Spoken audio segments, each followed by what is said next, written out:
ये है रानी बाग कॉलोनी, जहाँ हर घर में कंपटीशन चलता रहता है। कौन ज्यादा अच्छा खाना बनाता है, कौन ज्यादा फैशन में है, और सबसे बड़ी बात, कौन सी सास अपनी बहू से ज्यादा काम करवाती है। आज मिलिए कमला देवी से, जिन्होंने अपनी इज्जत बढ़ाने के चक्कर में अपनी बहू की जिंदगी मुश्किल बना दी। कमला जी, आजकल की बहुएं तो बस 2 टाइम खाना बनाकर क्वीन बनती फिरती हैं। बिल्कुल, मेरी बहू तो ब्रेकफास्ट भी प्रॉपर नहीं बनाती, बस चाय बिस्किट दे देती है। अरे आप लोगों को पता रहे, मेरी नेहा तो 4 टाइम अलग अलग खाना बनाती है। 4 टाइम? मतलब कैसे? जी हाँ, मॉर्निंग में special breakfast, lunch, evening snacks और डिनर, सब अलग अलग डिशेस। वाह कमला जी, आपकी बहू तो बहुत गुणी है। हमारी बहुओं से तो 2 टाइम का भी मुश्किल से होता है। कमला देवी मुस्कुराते हुए अंदर चली जाती है, जहाँ नेहा किचन में काम कर रही है। नेहा, आज से तू 4 टाइम खाना बनाएगी। 4 टाइम माँ जी? लेकिन क्यों? क्यों मतलब? घर में सिर्फ 2 टाइम खाना बनता है तो लोग क्या कहेंगे? शर्मा जी और वर्मा जी के सामने मैंने बोल दिया है। माँ जी, मुझसे इतना सब नहीं होगा। होगा क्यों नहीं, मैंने कहा है तो होगा, मेरी इज्जत का सवाल है। अगले दिन सुबह 6 बजे नेहा किचन में पराठे बना रही है। नेहा, ये क्या बना रही है? माँ जी, आलू के पराठे। अरे नहीं, मॉर्निंग में कुछ स्पेशल बना, सैंडविच या फिर उपमा, कुछ फैंसी सा। माँ जी, पराठे तो अच्छे हैं। अच्छे बच्चे की बात नहीं है, पड़ोसी क्या कहेंगे कि कमला जी के घर मॉर्निंग में भी वही घर का खाना। ये माँ जी तो मेरा कचूमर निकाल के ही मानेंगी। नेहा, लंच में पुलाव बना, प्लेन दाल चावल नहीं। माँ जी, मैंने दाल चावल बनाया है। फिर से वही बात, मैंने जो कह दिया अब वही बनेगा, समझी? जी माँ जी। नेहा, इवनिंग में समोसा बनाना, टी के साथ कुछ तो चाहिए। माँ जी, मैं बहुत ज्यादा थकी हुई हूँ। टायर्ड शायद कुछ नहीं, तुम्हारी उम्र में मैं दुनिया भर का खाना बना लेती थी। हाँ, वो तो दिखता है, ये बुढ़िया तो दिखावे में मेरी बलि चढ़वाएगी। दिन शर्मा आंटी और वर्मा आंटी कमला देवी के घर आती हैं। कमला जी, क्या खुशबू आ रही है? अरे कुछ नहीं, नेहा ने आज मॉर्निंग में चीज सैंडविच बनाए थे, लंच में बिरयानी, अभी इवनिंग स्नैक्स के लिए पकौड़े बना रही है। वाह, कितनी मेहनत करती है आपकी बहू। हाँ, बहुत अच्छी है, हमेशा 4 टाइम अलग अलग खाना बनाती रहती है।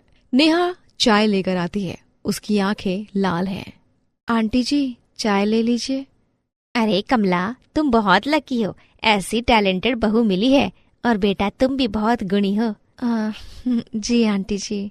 कमला जी, आपकी बहू बहुत सीधी सादी लगती है, लेकिन कितनी काम करने वाली है।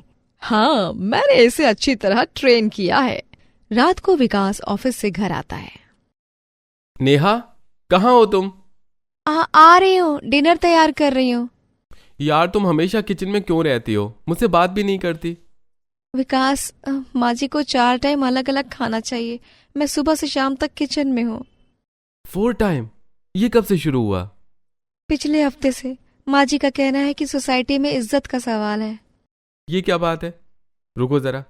मम्मी, कहाँ हो आप? क्या हुआ बेटा? मम्मी, नेहा को इतना लोड क्यों दे रही हैं? वो पूरा दिन किचन में रहती है। अरे बेटा, पड़ोसी क्या कहेंगे कि कमला जी के घर सिर्फ 2 टाइम खाना बनता है, हमारी भी कोई शान है कि नहीं? मम्मी, ये सब दिखावा है। दिखावा नहीं, सोसाइटी में रेपुटेशन मेंटेन करनी पड़ती है। हद है मम्मी, मतलब कुछ भी। ज्यादा मुंह मत चला मेरे सामने। 4 टाइम का खाना अगर बना देगी तेरी बीवी तो मर नहीं जाएगी, समझे? चल जा, अपना काम कर। वहीं 1 महीने बाद नेहा किचन में काम करते करते अचानक गिर जाती है। अरे, चक्कर आ रहा है। नेहा, क्या हुआ?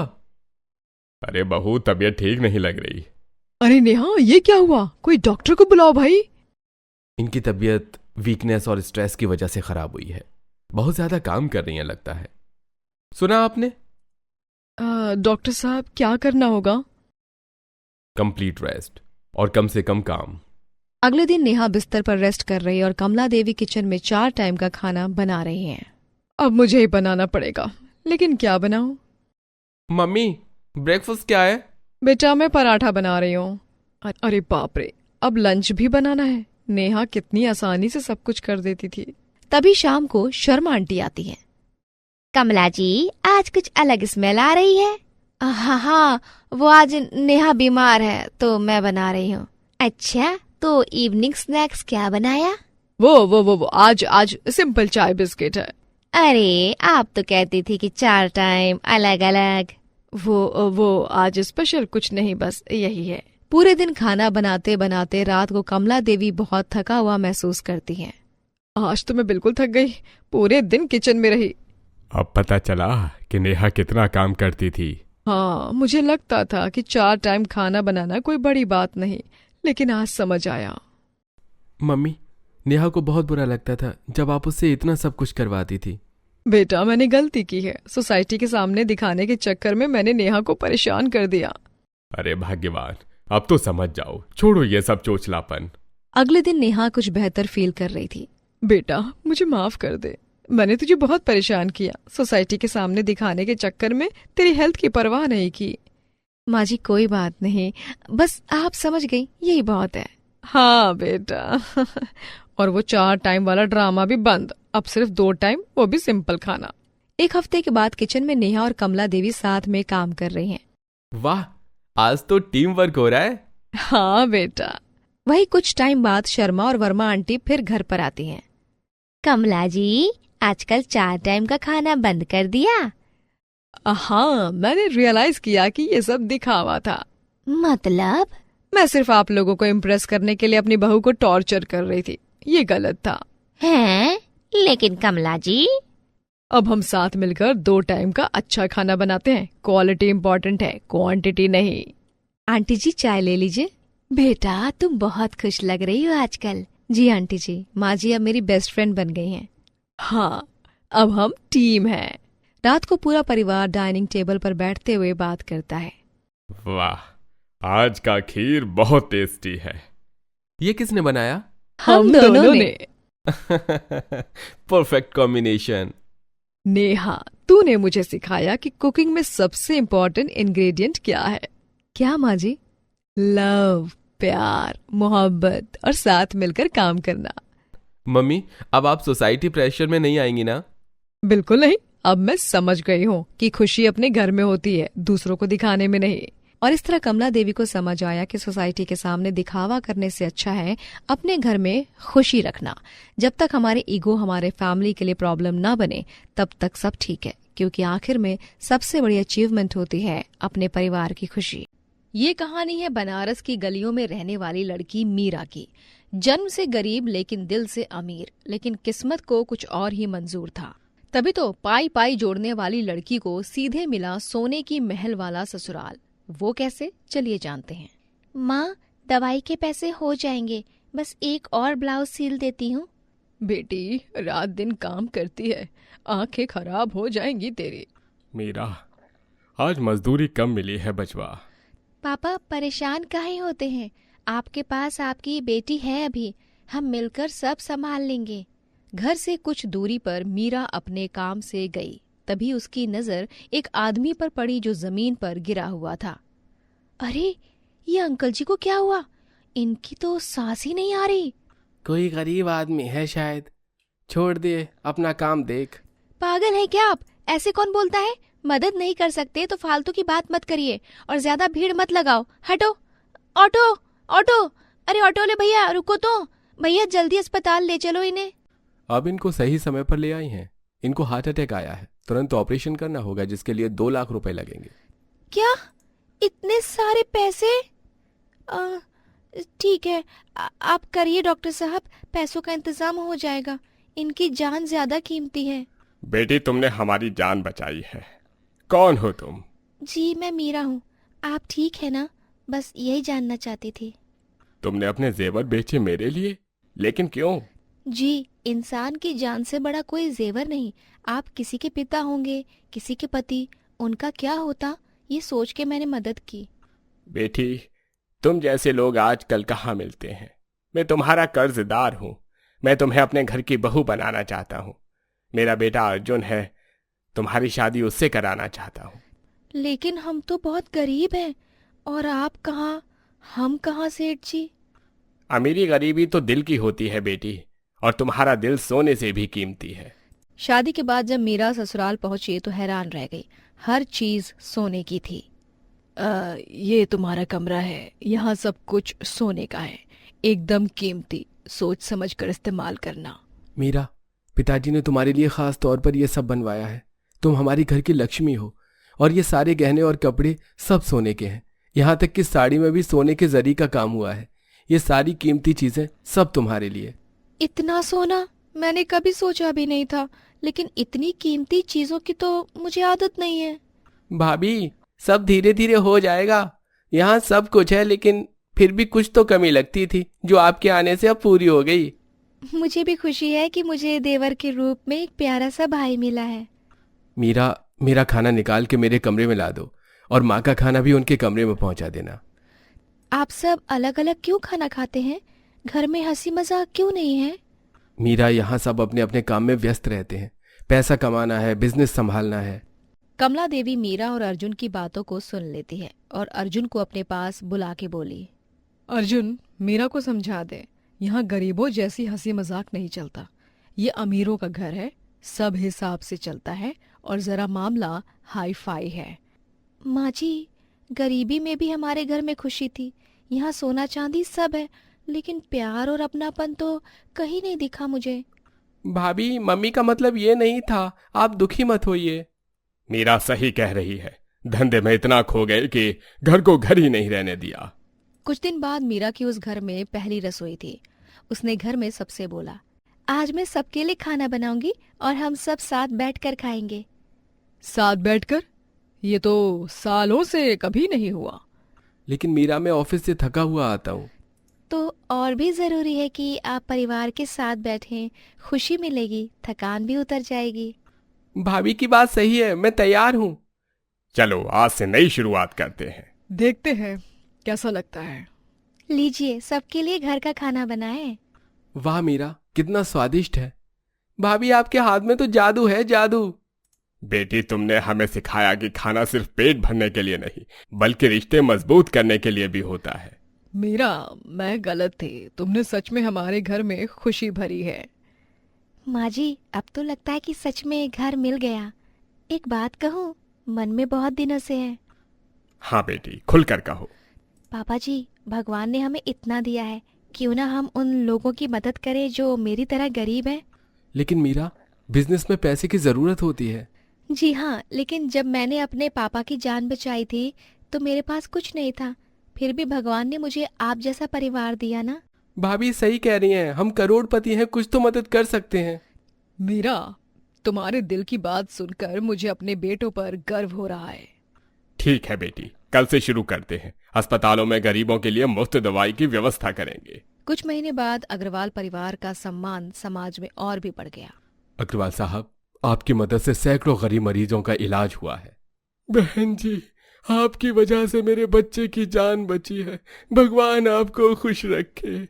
भैया, ये सब भगवान की कृपा है, हम तो बस माध्यम हैं। मीरा, तुमने हमें सिखाया कि पैसा सिर्फ कमाने के लिए नहीं, बांटने के लिए भी होता है। और सबसे बड़ी बात, अब हमारे बिजनेस में भी बरकत है। जितना बांटते हैं उतना ही वापस मिलता है। बेटी, पहले मुझे लगता था सिर्फ सोना ही खुशी देता है। माँ जी, अब तो मुझे समझ आया कि सोना तभी कीमती है जब उससे किसी का भला हो। देखिए, मीरा आने से पहले हमारे पास सिर्फ सोना था। अब हमारे पास प्यार भी है, खुशी भी है और समाज का सम्मान भी। मीरा, तुमने हमें जिंदगी जीना सिखाया है, सिर्फ पैसा कमाना नहीं। भाभी, अब तो घर में हमेशा हंसने की आवाजें आती रहती हैं। भगवान ने मुझे सोने का घर दिया, लेकिन असली सोना तो आप सबका प्यार है। यही मेरी सच्ची दौलत है। सच कहा बेटी, गरीब घर की बेटी ने अमीर घर को जिंदगी की असली कीमत सिखाई है। सोना हाथों में नहीं, दिल में होता है। और जो तान्या अपने परिवार के साथ रहती है। तान्या की ननंद रूपा सुबह सुबह सिलाई कर रही होती है। रूपा, तुम्हें कितनी बार समझाया है कि घर के काम पहले किया करो, बाद में ये सब। तुम्हें क्या मेरी बात समझ में नहीं आती है? भाभी, वो पड़ोस वाली आंटी रात में ही अपना ब्लाउज का कपड़ा देकर गई है। आज उन्हें बाहर जाना है ना, इसलिए उन्हें जल्दी चाहिए। मैं ये ब्लाउज बना दो, फिर घर के काम भी कर दूंगी। क्या मतलब बाद में कर दूंगी? अरे ये क्या तुम फालतू के काम करती रहती हो? भाभी, ये काम फालतू के नहीं है। मुझे सिलाई करना बहुत अच्छा लगता है और आसपास के लोग भी कहते हैं कि मेरे हाथ में हुनर है। मैं बहुत अच्छी डिजाइन बनाती हूँ। लोगों का तो काम ही है कि बात को बना चढ़ाकर बोलना, और तुम हो कि लोगों की बातों में आ जाती हो। अरे ये घटिया डिजाइन बनाकर तुम समझती क्या हो, एक दिन बड़ी डिजाइनर बन जाओगी। देखो ये सपने तुम्हारे लिए नहीं बने हैं। भाभी मुझे नहीं पता मेरे लिए क्या बना है और क्या नहीं बना, मैं बस मेहनत करती हूँ और जितना मुझसे हो पाता है मैं उतना करती हूँ। इस 3rd क्लास सिलाई से तुम डिजाइनर बनने के ख्वाब देख रही हो? तुमने मेरे सब डिजाइनर कपड़े देखे हैं ना, वो होता है असली डिजाइन। तुम्हारी तरह दर्जी बनने को डिजाइनर नहीं कहते हैं। भाभी आपको मुझसे कोई परेशानी है तो मुझे बताइए ना, लेकिन आप ऐसे रोज रोज मुझे मत सुनाया कीजिए, मुझे बिल्कुल भी अच्छा नहीं लगता है। तुम्हारा ठीक है, एक तो काम ना करो, ऊपर से ये भी चाहती हो कि तुम्हें कोई कुछ बोले ना। अरे मेरे दोस्तों को पता चला कि मेरी ननद दर्जी है तो पता भी है मेरी कितनी बेइज्जती हो जाएगी। भाभी आप मेरी वजह से वैसे भी किसी दोस्त को घर नहीं बुलाती हो, तो किसी को क्या ही पता चलेगा। तभी तो बोल रही हूँ ये दर्जी बनना छोड़ दो, तुम्हारी तो कोई इज्जत है नहीं, मेरी क्यों बेइज्जती करवाने में लगी हुई हो। तान्या अपनी ननद को खूब खरी खोटी सुनाती है और फिर वहां से चली जाती है। रूपा बेचारी सिलाई करने लगती है। इसी तरह अक्सर तान्या अपनी नंद को सिलाई के लिए बहुत सुनाया करती है। कुछ दिनों बाद तान्या बहुत ही महंगी और डिजाइनर ड्रेस लेकर आती है और उसे पहनकर देखने लगती है। अरे वाह, ये तो बहुत सुंदर लग रहा है। हाँ भाभी ये बहुत सुंदर है, लेकिन आपको थोड़ा ढीला नहीं लग रहा है क्या? अभी इसकी फिटिंग करनी है, देख रही हो ना, ये है डिजाइनर ड्रेस। तुम जो करती हो वो हर दूसरा दर्जी कर सकता है, लेकिन ऐसी डिजाइनर ड्रेस हर कोई नहीं बना सकता। हाँ भाभी आप बिल्कुल सही कह रही हो, ये वाकई में बहुत अच्छी है।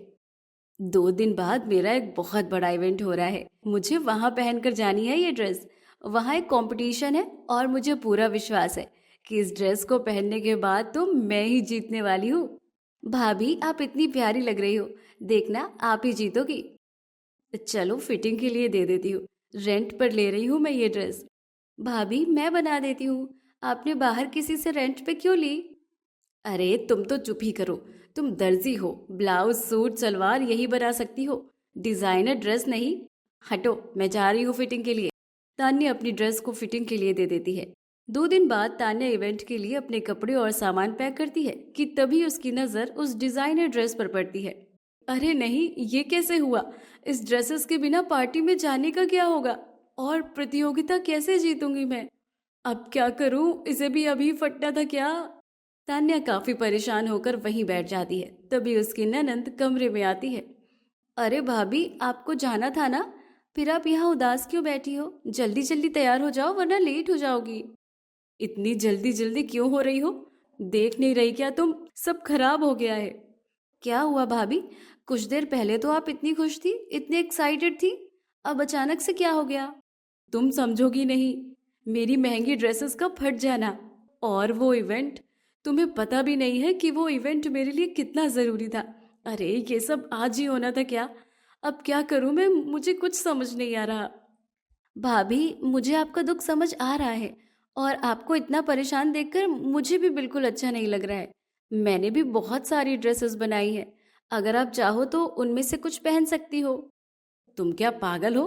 अरे इतना बड़ा इवेंट है, वहां बहुत अमीर और बड़े लोग आएंगे, और वहां मैं अपनी दर्जी ननंद की सिली हुई ड्रेस पहनकर जाऊं? लोगों से मजाक नहीं बनवाना मुझे अपना। भाभी मुझे पता है कि आप उदास हैं, आपको मेरे सिले कपड़े भी पसंद नहीं आते हैं, पर आप खुद ही सोचिए ना कि इवेंट आपके लिए कितना बड़ा है। अगर आप वहां नहीं गई तो आपको बहुत दुख होगा। तुम कह तो सही रही हो, पर मैं। भाभी अब तो परवर मत कीजिए, अरे इतना मत सोचिए। लेकिन तुम भी तो अपनी बनाई हुई ड्रेस में अपना नाम लिखती हो, उसका क्या? तब तो लोगों को पता ही चल जाएगा ना कि ये कोई डिजाइनर ड्रेस नहीं है, बल्कि मेरी दर्जी ननंद की ड्रेस है। मुझे अपनी और बेइज्जती नहीं करवानी। भाभी आप उसकी चिंता मत कीजिए, मैं अभी जल्दी से उसमें कोई डिजाइन बना देती हूँ, मेरा नाम नहीं दिखेगा। ठीक है, अब जल्दी से अपने हाथ चलाओ।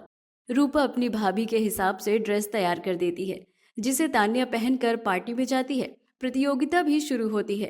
तान्या ही उस प्रतियोगिता को जीतती है। तान्या की ड्रेस में डिजाइन जिसमें कुछ लिखा भी था, वो पढ़कर जज भी हैरान हो जाते हैं। वैसे यहाँ आप सबकी ड्रेस काबिले तारीफ है, लेकिन यहाँ आए हम सबको पता है कि किसकी ड्रेस ने हम सबका ध्यान खींचा है, और तान्या की ड्रेस के डिजाइन में ये जो हल्की सी लिखावट है, जिसमें प्यारा सा संदेश है, वो प्यार भरा है जिसने हम सबका दिल छू लिया। इसीलिए तान्या विजेता है। मुझे अब भी यकीन नहीं हो रहा। इस इवेंट में कल तक आना मेरा सपना था और आज मैं विनर हूँ। तान्या बहुत खुश होती है। सब लोग तान्या की फोटो भी खींचते हैं। रातों रात तान्या की ड्रेस सोशल मीडिया पर वायरल हो जाती है। सोशल मीडिया पर वीडियो वायरल हो जाता है। लोग ड्रेस की तारीफ कर रहे हैं और तान्या का ईगो थोड़ा कमजोर पड़ता है। अरे ये कैसे हो सकता है? सब रूपा की तारीफ कर रहे हैं। मैंने तो बस इस ड्रेस को पहना ही है। सब लोग इसी ड्रेस की तारीफ भी कर रहे हैं और ये ड्रेस तो रूपा ने बनाई है। मैं जिसे अब तक दर्जी कहती रही, वो तो वाकई में एक डिजाइनर निकली। तान्या को अपनी गलती का एहसास तो हो गया था, जिसके बाद अब वो रूपा से बहस नहीं करती और हर बात का शांति से जवाब देती है। कुछ दिनों बाद कंचन मासी, जो रूपा की सिलाई सेंटर में काम करती है, भाभी का प्यार देखकर जलने लगती है। क्या बात है तान्या दीदी, लगता है आपकी नंदन से बनने लगी है। तुम कुछ ज्यादा ही नहीं बोल रही हो, अपने काम से काम रखो। और वैसे भी तुम ही हमेशा कहती थी कि मेरी ननंद के हाथ में कोई कला नहीं है, पर तुम कितनी गलत हो। मेरी ननंद की कला मुझे साफ साफ दिख रही है। ये दोनों ननंद भाभी खुद को क्या समझती हैं? कल तक तकरार थी तो तान्या मुझे पैसे देकर कटे फटे कपड़े सिलवा लेती थी, लेकिन अब प्यार उमड़ रहा है। मैं भी देखती हूँ कि ये ननंद भाभी का प्यार कब तक चलता है। कंचन को काफी जलन होती है और वो जलन की वजह से सिलाई सेंटर में आग लगा देती है। अपने सिलाई सेंटर के जलने के बाद रूपा को काफी धक्का लगता है, पर वो अब भी जैसे तैसे खुद को संभालती है। नहीं रूपा, तू ऐसे हार नहीं मान सकती। जिंदगी बहुत बड़ी है और इम्तिहान तो होते रहेंगे। रूपा वापस से अपना सब ठीक करने की कोशिश कर रही थी, पर उसे कई बार काफी बुरा भी लगता है। रूपा अपने कमरे में उदास बैठी होती है, तभी दरवाजे पर तान्या आती है। रूपा को आज पहली बार इतना उदास देखा है। मैं अब शांत नहीं बैठ सकती। रूपा को उदास देखकर तान्या को भी काफी बुरा लगता है और वो तुरंत मोहल्ले के लोगों को इकट्ठा करती है और वहां अपनी ननंद को लेकर जाती है। आप सब लोगों को मेरी वो डिजाइनर ड्रेस बहुत पसंद आई थी ना? हाँ, हमें क्या, वो तो हर किसी को पसंद आई। अरे हमें भी अपने डिजाइनर का नंबर दे, हम भी बनवा लेंगे वहीं से। अरे मैं बस नंबर ही नहीं दूंगी, बल्कि आज आपको उस डिजाइनर से भी मिलवा रही हूँ। मेरी वो ड्रेस मेरी ननद ने ही बनाई है। भाभी, आप ये क्या कर रही हो? आपने ही तो मना किया था सबको बताने के लिए, और अब आप खुद ही बता रही हो। मैं मतलबी हो गई थी रूपा, और मैं गलत भी थी। सच में तुम्हारे हाथ में बहुत हुनर है। तुम अपनी ही नहीं बल्कि हम सबका भी नाम बनोगी। सच में वो ड्रेस रूपा ने ही बनाई थी? हाँ, यकीन नहीं होता तो कर लीजिए, क्योंकि अब हम दोनों ननद भाभी मिलकर अपना एक बुटीक खोलने वाले हैं। तान्या सबके सामने मान लेती है कि उसकी ननद एक छोटी मोटी दर्जी नहीं है, बल्कि एक अच्छी डिजाइनर है। और फिर दोनों ननद भाभी मिलकर अपना एक बुटीक खोलते हैं। अपने ईगो को कभी बड़ा नहीं करना चाहिए, क्योंकि ईगो हमेशा ही हमें गलत रास्ता दिखाता है। लेकिन अब हमने मिलकर सब ठीक कर दिया है, और ये ननद भाभी का boutique threads of pride by Rupa and Tanya. Moral: सिलाई सिर्फ कपड़ों की नहीं होती, बल्कि रिश्तों की भी होती है। जिस सिलाई से रिश्तों की दरारों को रफू किया जाता है,